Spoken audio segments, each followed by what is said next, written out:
مش قلنا عيب نخش بيوت الناس؟ ده اغرب موقع انت هتشوفه. اعمل لايك واشترك وفولو وبص على الموقع ده اللي فكرته قايمه على ان كل واحد بيصور المنظر قدام بيته، وبتيجي تدوس هنا هتلاقي كل شويه يجيب لك شكل شباك مختلف لحد مصوره من عند بيته. بص المنظر، يعني بجد ايه الحلاوه دي؟ يعني بسم الله ما شاء الله، بجد المكان شكله تحفه.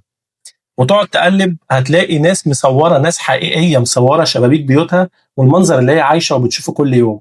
تجربه الصراحه ممتازه وجميله. ده فيديوهات يا جماعه بتبقى مدتها 20 ثانيه مثلا. شوف حياه الناس بتبص على ايه من شبابيك بيوتها. عندك هنا واحد اهو وحاطط شويه نوتس وشويه حاجات. لو انت عايز ترفع مثلا منظر عند بيتك ممكن ترفعه هنا، بس ما اعرفش الموقع ممكن يديك ايه مقابل ان انت ترفع المنظر قدام بيتك. بس هي فكره الموقع الصراحه لذيذه، وده كان من اغرب المواقع اللي موجوده على النت. وده الفيديو الثالث في سلسله اغرب المواقع والتطبيقات اللي موجوده على الانترنت. لو الفيديو عجبك اعمل لايك واشترك وبس كده، وصلى على النبي. سلام.